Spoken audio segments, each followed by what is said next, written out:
called to order. Roll call, all members present. Dr. Guth is joining us on conference call.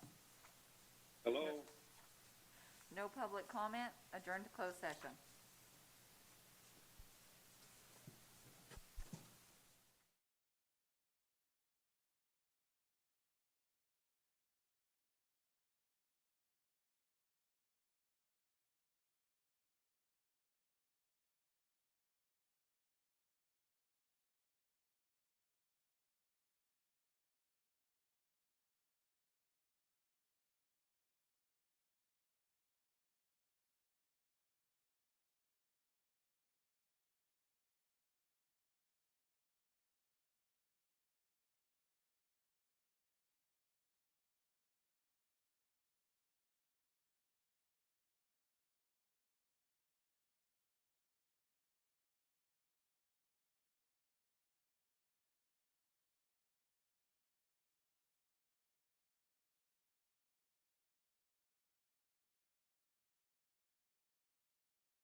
open session area.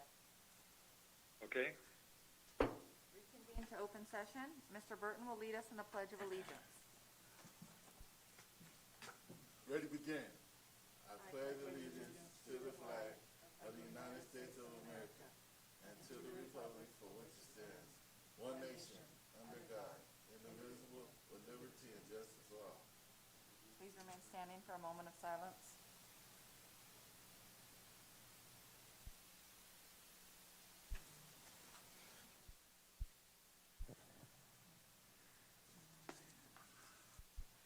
There was no action taken in closed session.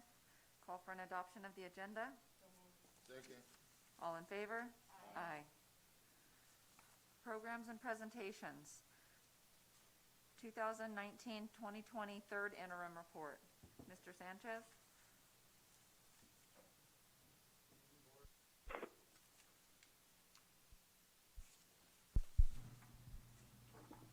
Check. Good evening, Board, Superintendent, and community. I am here tonight to present the 2019-20 third interim report. The reason we're filing a third interim report is because we received a qualified second interim certification, and when that occurs, it automatically triggers a third interim.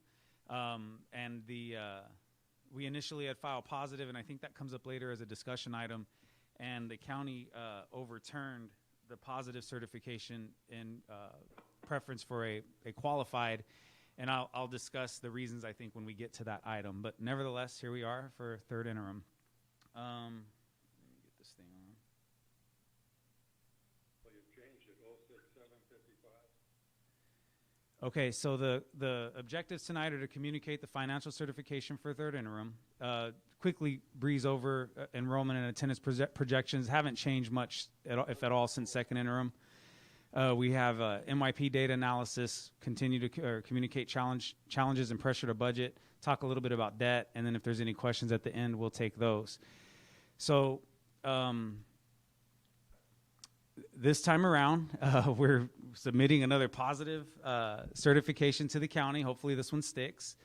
The things to consider is that we continue to budget for deficit spending. We want to keep an eye on personnel and benefits costs. I think this report does good work to address some of those issues, but there's still more. We look at debt service contributions, restricted program encroachment, and then declining enrollment are some of the biggest things that are facing us. This is essentially the same slide that you saw at second interim. What it essentially shows, it's the attendance and enrollment history for the last 5 years. The bottom row is 2017-18, so that's approximately, it's actually not the last 5 years, it's the last 3 and projecting out 2, I'm sorry. The bottom is 2017-18, those are actual results. 18-19, actual results. 19-20, I don't believe those are actuals, but P2 is in, and then that's what we're projecting for 21-22. What's going on with the attendance pattern is that the percentages are holding pretty consistently. The sites over the last 3 years have done good work to get the attendance rate up. 92% when I first came in, we're at 95 now. 92.5, I think, when I first started. We're at 95. So the percentage is going up. They're doing great work. But what they can't fight is the declining enrollment. So even though they're increasing their percentages, they're doing so with less students. So I appreciate their hard work, but it does keep pressures on us with the declining enrollment. And this budget projects about a 1.5% decline, I believe, to enrollment each year. This slide represents the changes in revenues and expenditures since second interim. So the 1920 second interim column is what I presented to you guys back in like late February, early March. And then the 1920 third interim column is where we project now. And then you can see the changes further off to the right, and then the percent change. The biggest thing, like on the state revenues, you'll notice a $998,000 decline. We went ahead and backed out the bus grant and moved that into next year. So that's the biggest hunk of that. And so you're going to see that pop back up in the 2021 budget. And the reason being is because we won't receive the revenues until we start to receive the buses and the equipment. We have a purchase order for the buses. Those are on their way. They're being manufactured. So, but by the time they're finished, it's going to be, past July 1, so we'll be in the 2021 budget season. So I'll return that back to next year's budget. And then down below, there's some, like in certificated salaries, there's a pretty good size decrease. Same thing with classified. And what that is that's just the budget that we don't expect to materialize. We lost a quarter of the year, so that's a quarter of extra duty, a quarter of subs. I took out any budget pads that were in there. So we were able to scrape a lot back. So all of that, those large, the 591, the 108, that's just scraping back budget that we don't expect to materialize. And so it's helpful. But we nevertheless, as you'll see in a second, continue to budget for deficit spending. These are the projected deficiencies or excesses of revenue, and in every single budget year, when you look at the combined totals, there are deficiencies of revenue. So at third interim, we're about $1 million below. In other words, we spend about $1 million more than what we take in. When you go to 2021, it's about 1.4 million deficiency, and then for 2022, 2 million. We're doing work. What's hitting this hard also is I had to, and you'll see this in a second, is we're scaling back our revenue projections. And so that's, unfortunately not completely offset by expenditure reductions at this point. And a lot of that is just what we're hearing from the state, what we can, a zero COLA or potentially negative COLA. So this takes some of that stuff into account, which is like I said, we've done a good work to trim the budget. But when you got that revenue weight, counteracting the other side of it, that it kind of negates all of our, not all of our work, but some of our work makes it a little bit difficult. I'm not going to go over this in any detail. I just want to call the board's attention to what it is so that you guys, can look at it later. And if you have specific questions, feel free to ask, shoot me an email or whatever. These are the summary of assumptions, the summary of third interim assumptions. In other words, that got us from point A to point B. And essentially the way to read it is the 1,000s are teacher salaries, the 2,000s are classified salaries, the 3,000s are benefits, 4 is supplies, 5 is consultant, 6 capital outlay. And essentially these are the changes. So I'll go over a couple just so you see how it works. So the other thing that you're not seeing on this are the years. The gray is current year. The greenish is 2021. And then when I go to the next slide, it gets gray again. And that's 21-22, and I'm sorry you can't see that. So again, the first set of gray, current year, 1920, that green, and continuing into the second slide is 2021, and then the bottom gray, and it goes on, I think, one more page, that's 21-22. That's how it chops up. So, for example, this year we're getting, we got $48,755 in supplemental COVID funds. So what that's on there as a line item, it's a change since the last time I came to you. And we've budgeted of those COVID funds, $15,000 for classified salaries, $5,500 for benefits, and then we put the rest, $28,000 in materials and supplies. If you go down to the second one, that's a current year change in LCFF revenue. When we redid the calculator from second to third interim, it shook out another $9,842 for us, and you'll see that over in the 8,000s. Those are the revenues. So that's kind of how that reads. And like I said, there's a lot to it, but this is ultimately, everything that we did to either trim the budget or there were some things we had to add to the budget, and this is a summary of all that activity. So like I said, if you have specific questions, feel free to reach out. Going to the summary of all of that, when we look at the encroachment programs, not much has changed since second interim. I was able to scrape off a little bit of budget that I didn't think was going to materialize, for example, in special ed. Transportation went up a little bit. But by and large, the contributions from second interim to third interim have changed very little. We were able to trim off $2,300. And then again, those are the different programs, special ed, that's special ed preschool, the second one, routine restricted maintenance, JROTC, and then we have 2 transportation pots that we contribute to. Ending fund balance projections. So at third interim, and the bottom numbers are combined, that's both restricted and unrestricted. we project to end with about 8,367,000. And of that 8 million, at the bottom, the above describes, how it's categorized. 127,000 of that is inventory. 1.4 million is restricted. We have the 500,000 set aside, assuming we are going to pay back the OPSC. We have scale revenues that we're holding that are eventually probably going to head their way. That's our reserve, the 1.223 million. And then the other assignments is kind of what we have left. That's not necessarily committed for anything. But we're going to need that. As you see, it dwindles with each budget year. So when we go into year 2, our other assignments dwindle down to 3.4 million, and when you go into the last year, it's 1.6 million. And that may look great. We have 1.6 million at the end of year 3, but the problem is we're going into 2021. I now have to budget that year 3, and if we're spending if we have 2 million in deficit spending, that balance is gone. So it's there. It looks nice right now at third interim, but when I have to go into and project 22, 23, that will go away. The debt picture remains unchanged since second interim. We still have, the debt monkey on our back in a real way. And as at the last meeting when John from FICMAT presented, it's over 3% of our general fund expenditures. And I know that's another one of the topics tonight, and I would encourage the board to take action to help eliminate the debt. It's actually essential to making this whole picture work. It's in my assumptions. If we go back, there's assumptions on there like where is it? Like the vacate the DO. So there's things I'm kind of counting on that if it doesn't materialize, paying off the debt, those kinds of things, it's going to change these projections and make the picture a lot more bleak. So let's see, I went over, like I said, the debt service picture hasn't changed.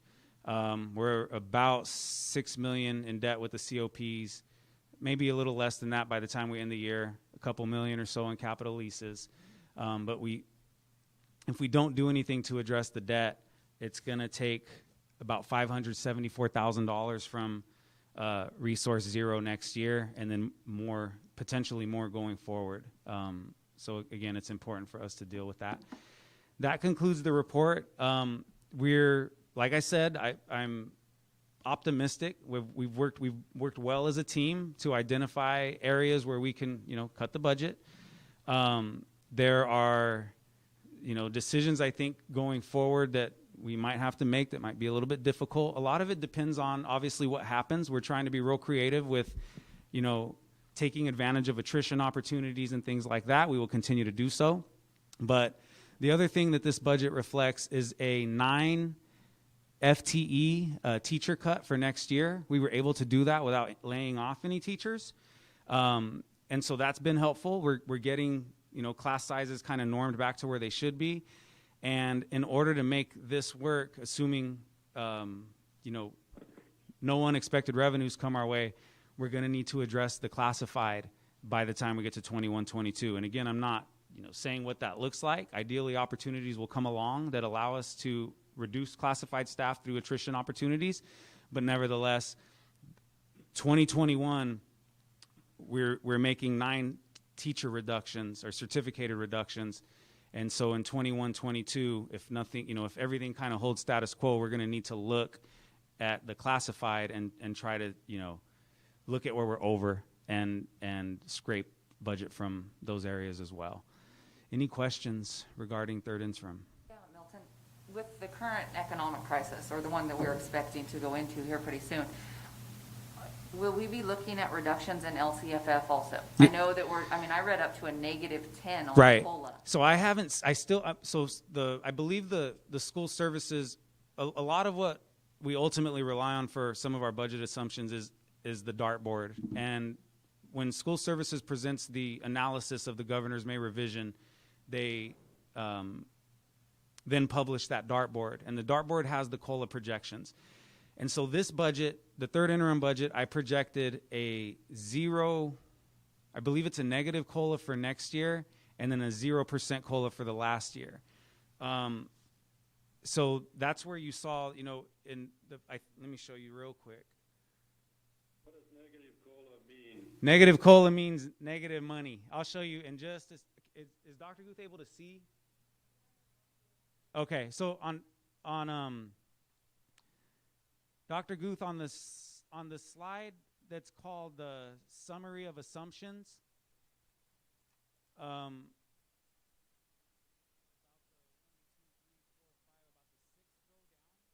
you see a row called 2021 LCFF change. Has a little triangle. That 1 million that we're losing represents negative COLA. And again, when I come back, I'll be back inside of a month, probably inside of 2 weeks, to present, I'm hoping in the next board meeting, to be honest with you, the 2021 budget. And by then, we should hopefully have more solid COLA forecasts. I'm going to incorporate the dartboard into 2021 budget. I wasn't able to do that in this report. So I'm just kind of using some of my own assumptions. But yeah, so a million in the first year, and then the second year minus. So the second year, it's where it gets, it's several rows. Well, I don't know if you're on my same page, Dr. Guth. We're on the second page of assumptions. If you continue to the second page and you go a little more than halfway down, you'll see another row called LCFF revenue change and another loss of $405,000. That's the projected cut for the second year, for the last year. Any other questions? I have one. Jamie said about the 10% in LCFF.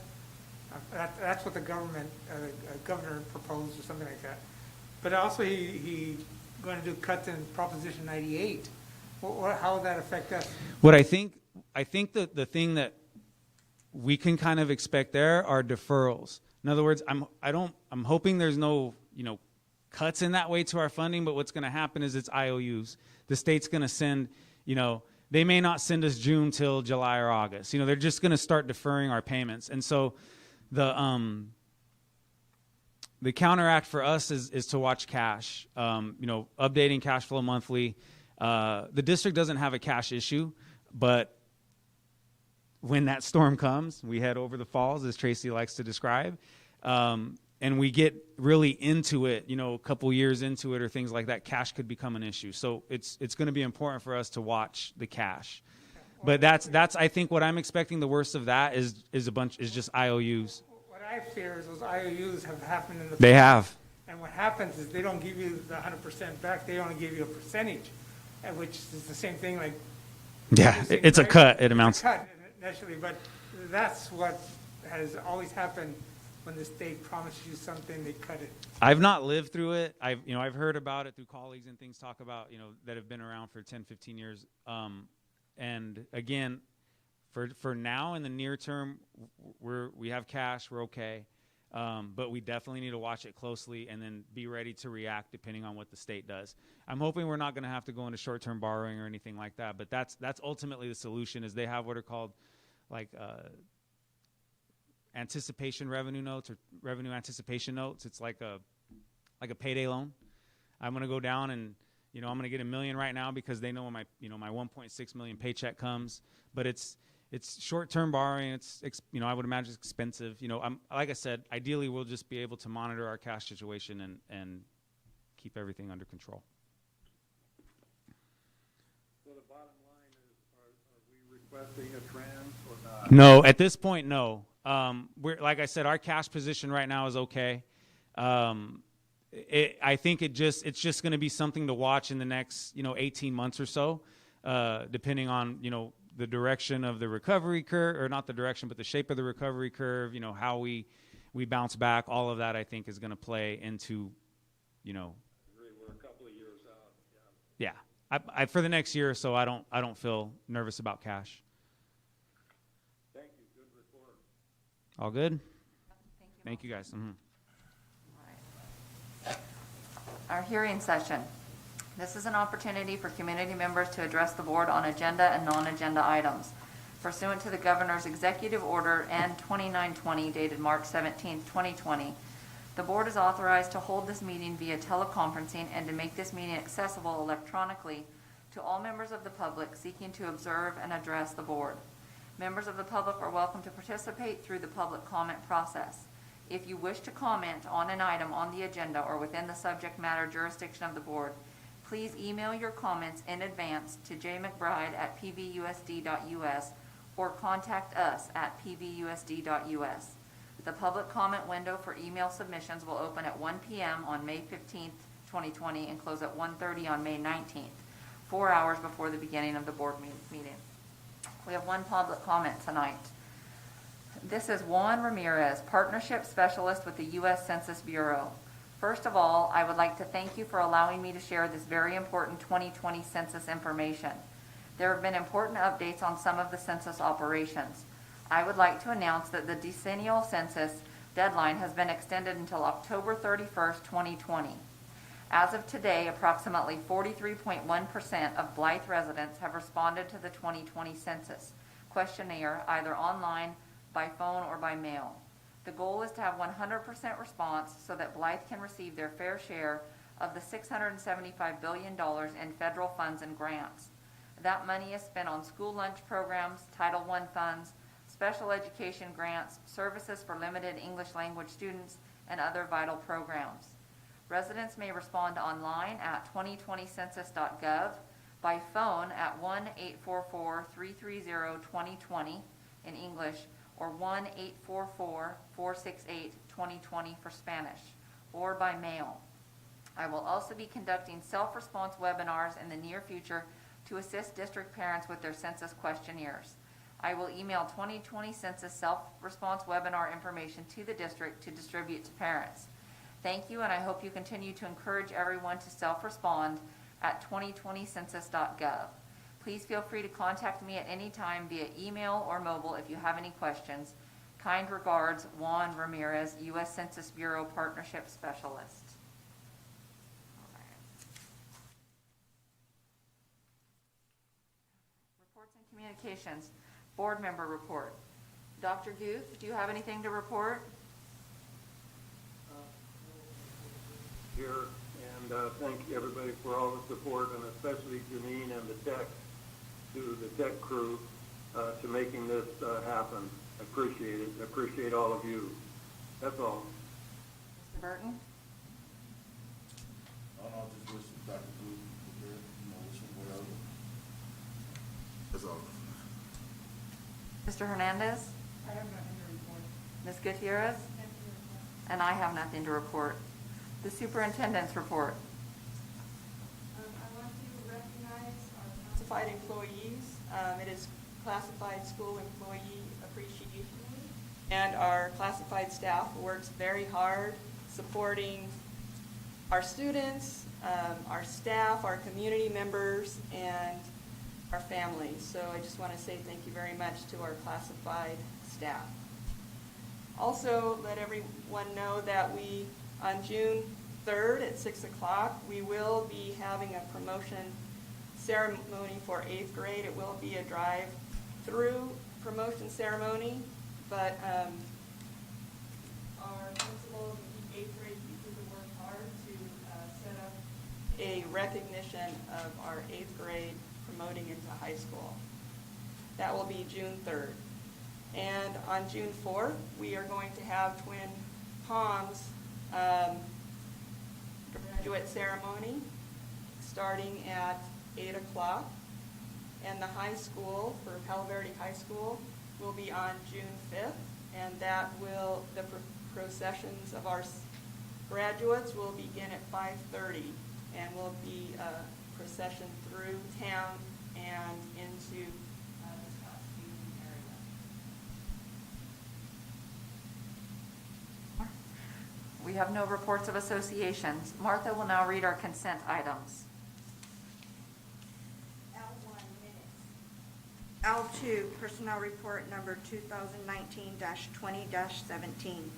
L3 approval resolution number 2019-20-24 California date of the teacher.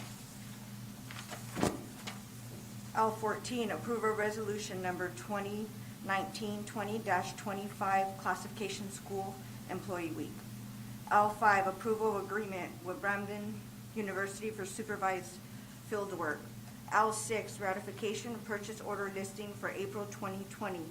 L7, approval list of potential graduates for PVHS class of 2020. For a motion on items, I'll motion to approve the consent items. Second. all in favor? Aye. Any opposed? Action items. M1, approval and adoption of resolution number 2019-20-29, Palo Verde Unified School District Employee Appreciation Resolution, declaring May 2020 as Employee Appreciation Month.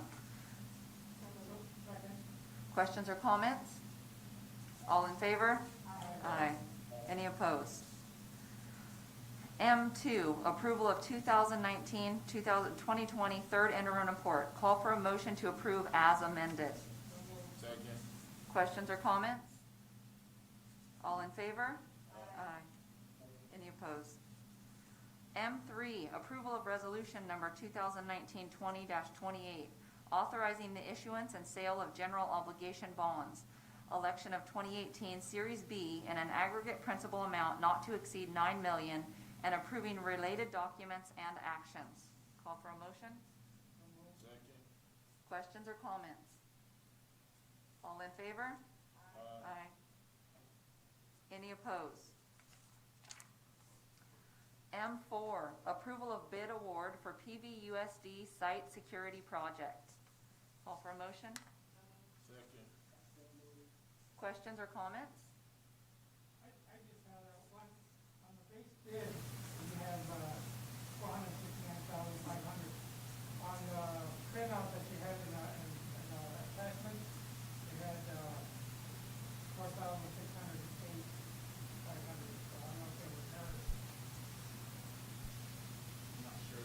469 is the number I have. Number you have? Okay. Yeah, I just want to make sure that that's it. Double check that number. I know with secretary attachment, it was different figures. Could you speak to the mic a little closer? Dr. Guth, he was just confirming the dollar amount on the base bid. Oh, I see. The only comment I have on this is I'm actually very excited to see it on here. I know Dr. Guth really worked hard on putting this forward for us, and I'm really excited that we're able to start this security at all of our sites. Any other questions or comments? Are the add-on one alternative and alternative two, is what the board would say are necessary to make this a complete system?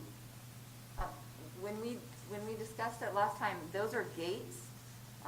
We discussed it at that workshop, and they're actually a gate at Ruth Brown and a gate at Margaret White that we really felt were unnecessary, but they're just on there as add-ons. So I personally don't foresee them happening. Does anybody else?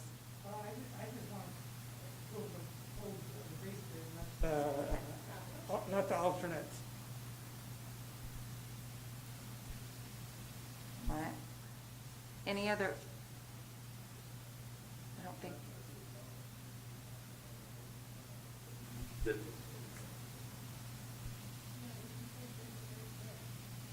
Okay. All right. So I'm going to call for a motion as amended, Janine? All right. So I'm going to call for a motion on M4, approval of bid award for PVUSD site security project as amended, removing the two alternate add-ons. Any questions or comments? Amended by the person that voted for it. Good, right? Sunny and Martha. All right. Any other questions or comments? All in favor? Aye. Any opposed? M5, approval of resolution number 2019-20-26, year-end budget adjustments. Call for a motion? Second. Questions or comments? All in favor? Aye. Any opposed? M6, approval of resolution number 2019-20-27, reduction or elimination of classified positions. Call for a motion? Second. Question or comment? All in favor? Oh, just a second. Yeah. Shall I just speak up? Go ahead, Dr. Goose. We discussed this pretty thoroughly in closed session, and at first blush, I wasn't so much in favor of it, but then as I understood what the models are that we'll be entering into and so forth, I'm convinced that this is the right move to assist the district in maintaining financial security. So I'm in favor of it. So let's double check. All in favor? Any opposed? All right, M7, first reading and final approval, job description and new position, teacher on special assignments. Call for motion? Second. Questions or comments? All in favor? Aye. Any opposed? M8, approval of new position, one school counselor. Call for a motion. Second. Questions or comments? All in favor? Aye. Aye. Any opposed? M9, approval of 2020 PVUSD ESY configuration and calendar. Call for a motion? Second. Questions or comments? All in favor? Aye. Any opposed? M10, approval transfer of property from Riverside County Office of Education to Palo Verde Unified School District CTE programs. Call for a motion? Second. Questions or comments? That has been housing the ROP program and so forth. The one by the existing one that's maybe 20 years old. Is that the one? Dr. Guth, this is property that Riverside County Office of Ed with our CTE programs is willing to transfer to us free of charge, and it's materials and supplies that we currently use in our programs. Okay, is that the one PJ Johnson is participating in? In other words, is it out by the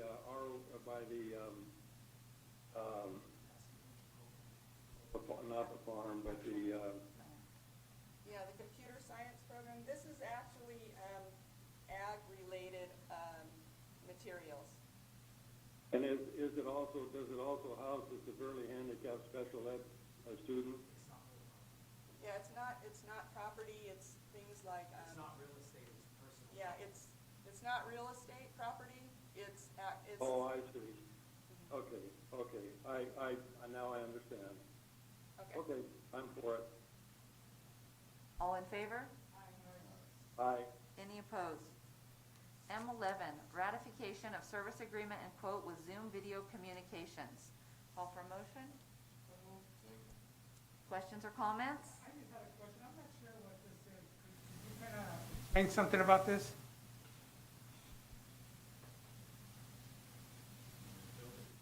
Sure. So as we move towards distance learning, we have needed to use this Zoom video service. We had been using it free of charge, but really we need to be able to incorporate more of the protective features for student privacy, because teachers are also using Zoom to support distance learning with their students. And so with all of the more enhanced features in order to support Zoom being used in a more sophisticated way as we're moving towards distance learning, we've really had to lean on Zoom as a service, but we want to have a protective features to safeguard our students. So that's why we're moving towards this communication model. Thank you. Any other questions or comments? All in favor? Aye. Any opposed? discussion and information items. N1, discussion district office lease agreement. Mr. Sanchez?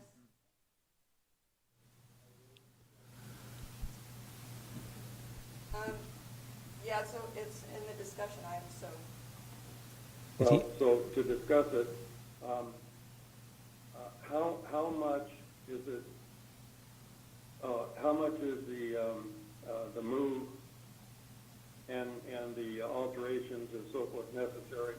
How much is that going to cost to move the district office over to the new site? So it Doesn't make sense out of all of the PowerPoint, because I wasn't there. I wasn't able to participate. How many dollars are we talking about? it's a rough projection, but I'm anticipating maybe somewhere around $20,000 to move us. Most of that is going to go to, not in a major way, but just kind of brushing up the middle school office. As you're aware, it's been vacant for a number of years. It was already, kind of in need of some maybe remodeling when the middle school closed. So, and it's nothing major. It's just going to be things like paint, flooring, whatever we would probably do to make the bathrooms, clean and comfortable. But very minimal amounts of work. That's we understand that we're going to be there, ideally, hopefully temporarily.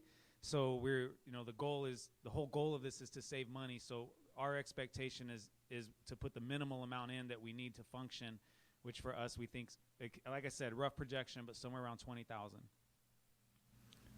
Okay, your voice is reverberating a little, but am I to understand that you're going to move the district office over to the Blythe Middle School and be there while the construction is occurring? Yes, sir. I think the plan is to use the office as a meet and greet space for community, hold meetings and things like that, and then the administrative departments will probably take up each department in a classroom behind the office is kind of the vision for now. But for us, that's rent free, so we'll be able to realize that savings while we pursue the modernization of Twin Palms and the district office project. And when is that to take place? Ideally, I would say that is that in line after the security. I don't have a specific timeline. I think I would be speaking out of turn to answer that. Anybody else want to field? When we met with Jimmy, Dr. Guth, when we met with Jimmy last week, we kind of put him on hold on that, based on the board wanting to review things. There's definitely got to be some changes in the plans. We asked for some major modifications and reductions in the scale of what was going on there. So I think it's going to take us meeting with Jimmy probably at least one more time, and then Jimmy will have to receive some direction from both Tracy and Milton before we really get, I think at this point it might even be that he has to redraw some of those plans in order to bring that scale down on what was originally going to happen there. So I think we're kind of up in the air still as to when he can get that, those modifications done and get it into DSA and get us moving forward. Now I have a better understanding of that. Thank you. Any other questions or concerns regarding? No, I think, it's been a long time in this building with a large expense. I think it's about time that we can move as soon as we can, prep the middle school as soon as we can, so that when time comes, we easily make the transition to the middle school, and then from the middle school back to the new administration building. We'll save approximately $9,000 a month in lease payments, and then also another close to $9,000 a month in maintenance costs. So that's going to round out to $180 to $200 a year. And given that we're heading into a turbulent economic environment, we may be asking for sacrifices. I think this is an important sacrifice, for the district administration team to make. So that that's $200,000. That's a few jobs. So if I feel like it's a goodwill move on our part. At the same time, it's super great for the budget, and it just moves us forward. And I think then the direction that we want to be in long term. So I mean, I advocate for it. Timeline's looking where we would give like a 6-month notice, which we're required to do, and we're paid up until December. We're prepaid. So what Tracy's explaining is that, so to get out, we have to do a 6-month notice. So if you guys approve that at the first meeting in June, we can notice them that we're going to be out by December 31st. The upside of that is that we've prepaid the lease through December 31st, so we don't have any more expenditures in that regard. If we could get out on or before December 31st, then we'll miss next year's, the upcoming lease payment. We won't have to, so that's $80,000 right off the bat, 80, close to 90 probably. Got it. Now, the only other question I had was, and maybe it's a hard answer, maybe it's an impossible answer, but Dr. Bush indicated that the state would reimburse us for the cost of remodeling and moving the district office. Is that a slam dunk, or is that hopefully we'll get in line and hopefully it will happen? Do you want to fill that? Yeah, so we are currently researching that right now. We had a conference call yesterday with Jack Schrader's office, and we're having continuing conversations regarding being able to secure modernization or new construction revenue. We don't think we can say that it's a slam dunk, but we are absolutely doing our best to work every angle, to make it work out that way. I mean, if there's things about the district that would disqualify us, then, I mean, we can't help those things. But we're certainly pursuing a direction that tries to take advantage of those options, yes. It's very much in consideration of the conversations that we're having. My main concern is that we spend X number of $1 million in moving the district office, and then if it's costing us $200,000 to stay where we are, that would be 5 years for every $1 million, and if it's $3 million to make all these moves, that would be 15 years of $200,000 a year, and we wouldn't have to make a move at all. And so that's why I asked whether it was a slam dunk. I know that sometimes in the past we've applied for these things, if not in just this district, but other districts that I've been with, and they haven't come through. And so I'm nervous about that. Right now we are where we are, and I know that it's in, I know that there's future planning that has taken place and so forth, but if we're not going to get it backed up by reimbursement from the state, then we ought to take a good hard look at whether or not spending $200,000 to stay where we are for I don't know, 10, 15 years worth of payments might be money well spent. Just a thought. Mm-hmm. Any other? This is a discussion item. Any other questions or comments? Okay, moving on to N2, discussion of 2019-20 RCOE second interim report notification. That's me again. I'm not sure how this originated or what the specific questions are. I'm happy to answer anything, but my analysis and interpretation of the letter is that the picture that I presented in late February, March for second interim was positive, but it relied on things that weren't quite clearly defined. For example, I may have said, we'll cut $1 million in materials and supplies, or we're going to cut $1 million in services, and it's very general. We know we have to do it. We're saying we have to do it, but we have not yet identified what we're doing. And I've noticed that I'm about to complete 3 years here. And when I first started, we had plugs in our MYPs. That's what we were submitting to RCOE. We're going to cut $1.2 million. We're going to cut $1.6 million. And it flew for a little while.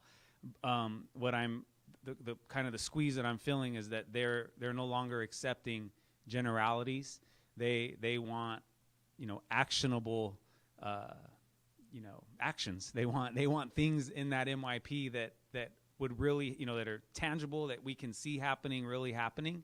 And so I believe that's probably one of the, if not the biggest reason for them changing the certification, was to force us back into a position to where we're clearly identifying how we're going to get to that budget place.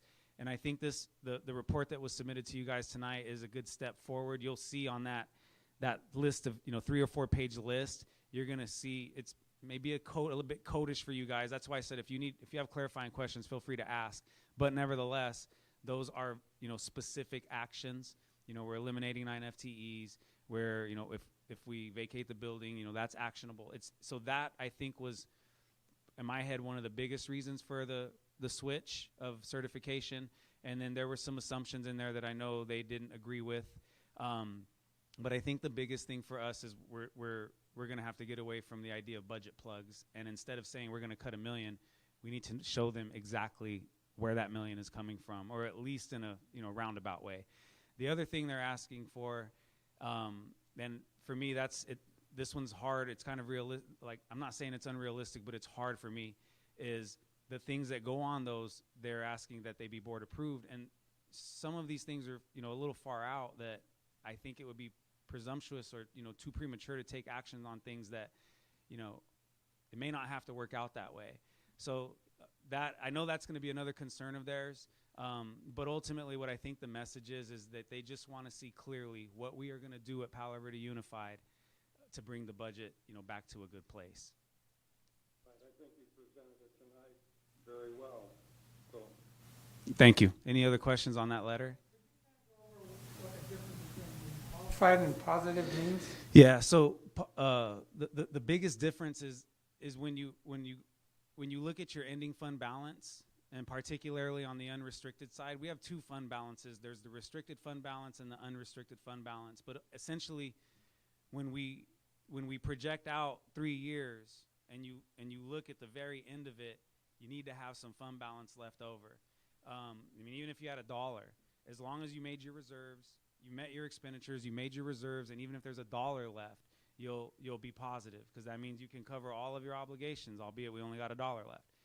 Qualified or negative means there's not that $1 left, that either we didn't have enough to set our reserves, or we set our reserves and then when we get out, we're $30 short or $300,000 short. Bottom line is, if you're short in any of your years 1 to 3, you'll get a qualified or a negative. And then the negative is the worst, and that's like you're not even going to make it through the year. That one's super bad. So that's how it's the qualified is basically us. They're thinking in the last year we're not, there's either you're not going to make it, or you better come back with something more detailed to show us how you're going to make it. Thank you. All right. N3, discussion, Junior Reserve Officers Training Corps. Ms. Tracy Kern? So I want to bring this to the discussion. We've had recent openings in our JROTC, and so it puts us in a situation in terms of consideration for next year when we're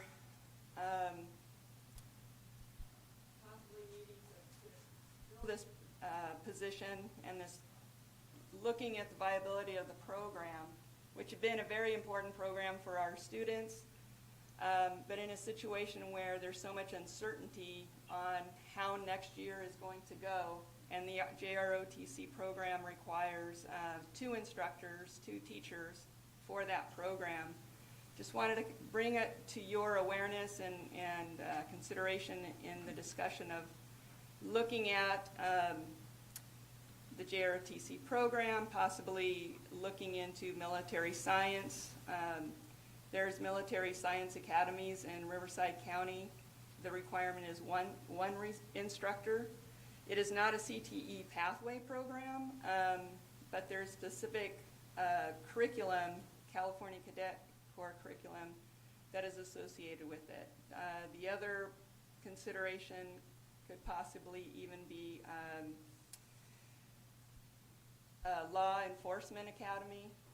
But so with this opening, wanting to kind of have a discussion on what the board's view or questions may be as we're moving forward in trying to fill this position, but during a time, a very interesting time in education. And does it make sense to try to fill the position with so much uncertainty for next year?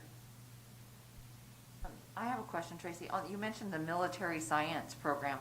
And again, it's a time of such uncertainty, so I'm not even sure how hiring is working currently within, school districts. Would it be feasible for us to get something going like the military science program? Have anybody looked into that, the feasibility of doing that? Or is there additional requirements? I know with the JROTC, we had somewhat contract with the Army for that program. Does military science, does it work different? How does that? It does work differently.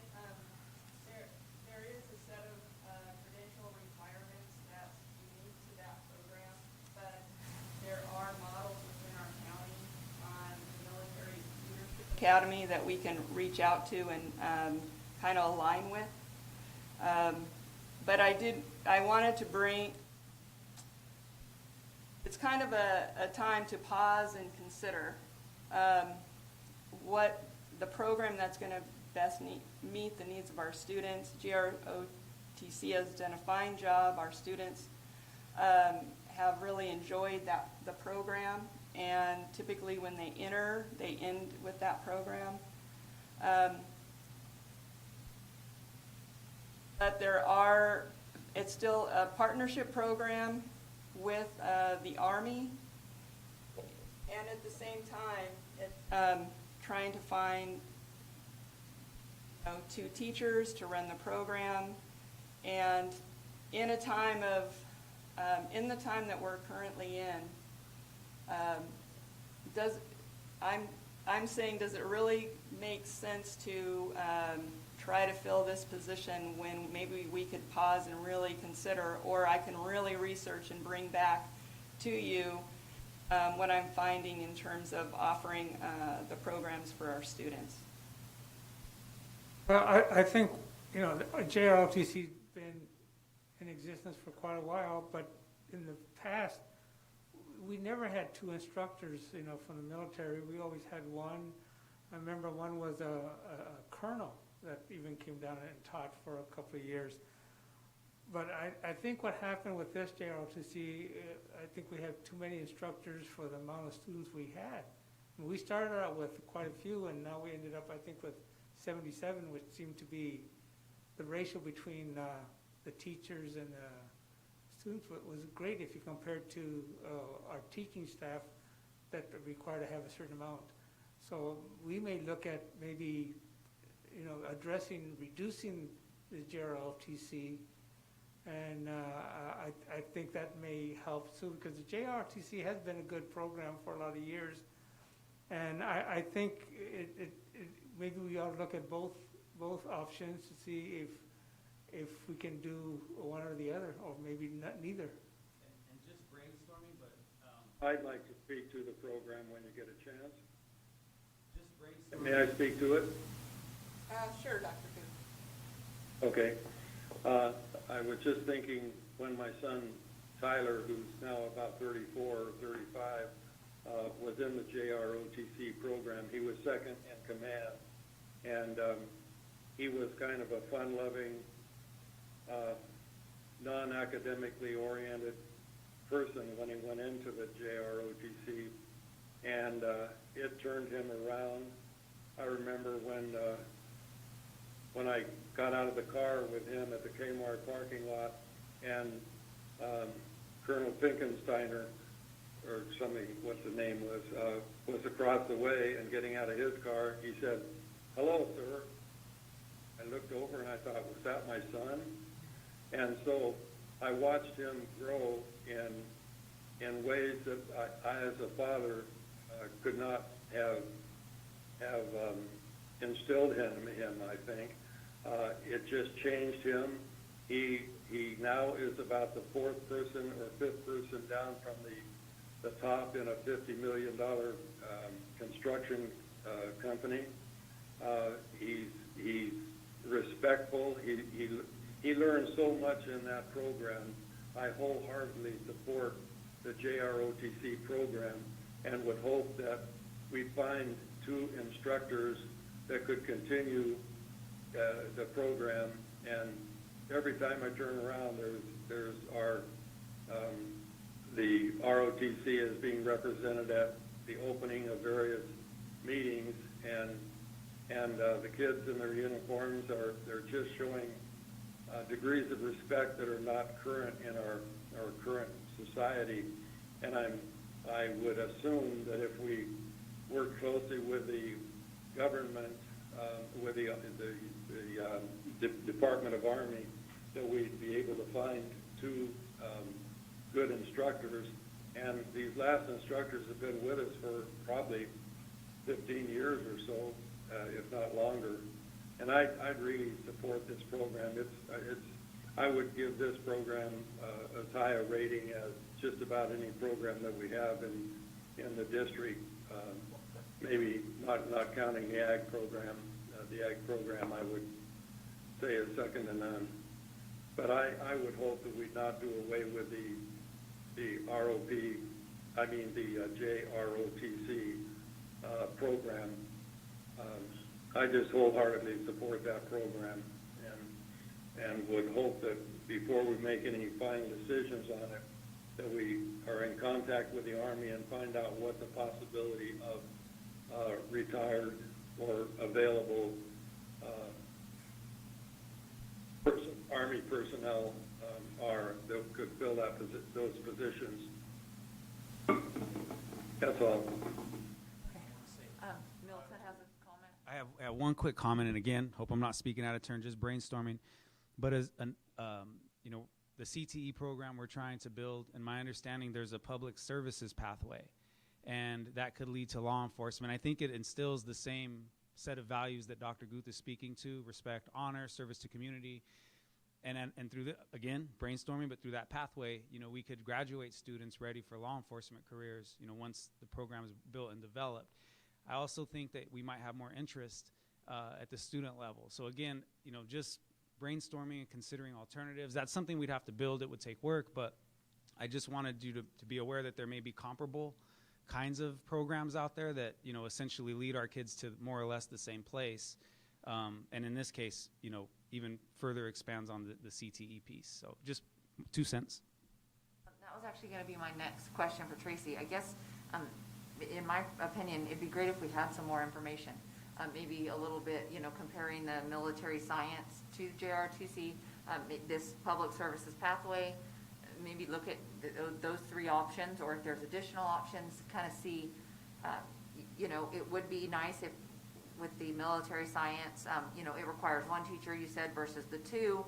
Based on the numbers of students we're getting participating, one teacher seems more feasible for 70 students. So I guess I feel like we could just use some more information on the options there, comparing the military science to the JRHC.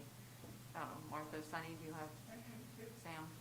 Like I said, I'm pro-military, so, but, to the decisions that we have to make, we can't turn our head and act like ROTC didn't do nothing. It took us to the highest level of notoriety we ever had with this district by putting us on a national spotlight. But there are so many things that are going on right now that I agree with Jamie that I'm not saying just get rid of it, but let's see if we can come up with let's use our head and not our emotion, and try to come up with something that will be feasible and most of all beneficial to the students, and that will help them in the long run. But my heart is already going. I'm pro go Army, But I'm just speaking from a point of Well, I as a veteran, an Army veteran, saw JROTC a little bit different than most people do. I saw it.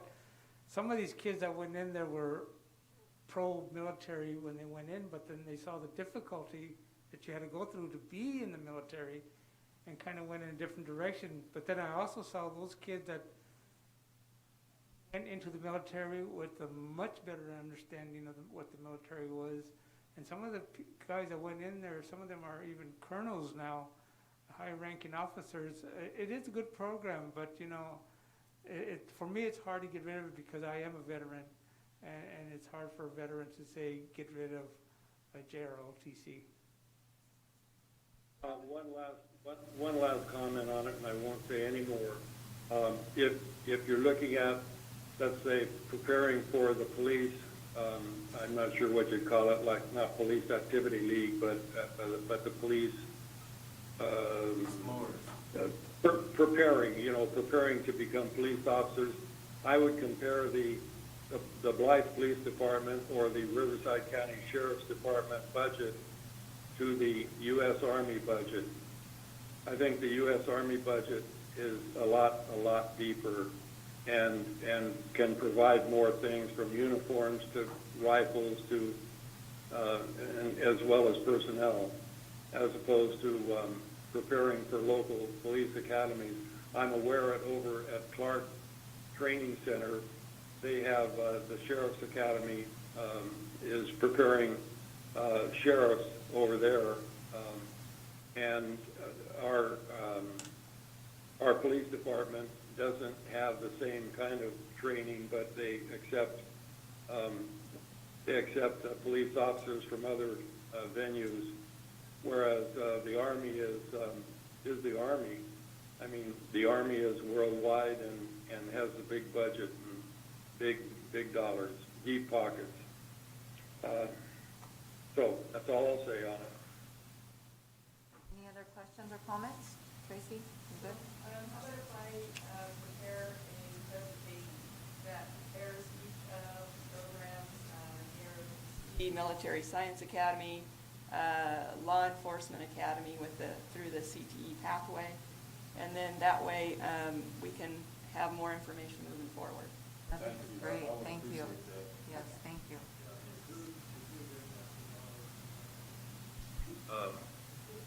For the instructors and how many instructors, et cetera, you know. Absolutely. All right. Discussion item N4, first reading and discussion, supplemental mathematics textbook for consumer math classes at Palo Verde High School. Questions or comments? No? All right. N5, first reading and discussion, textbook adoption for agriculture biology classes at Palo Verde High School. Questions? Is this going to be a new book for the ag? That's correct. Currently, the biology class was using the biology textbook, but trying to hybridize it for ag purposes. So to properly support the ag biology class, we're wanting to support that through appropriate curriculum. Thank you. Any other business? Any future agenda items? Meeting adjourned. Next regular meeting, Tuesday, June 9th. Thank you. Love you all. It was nice to Thank have you, you, Doctor. Dr. Goode. Thank you, Dr. Goode. Have a good evening. Thank you.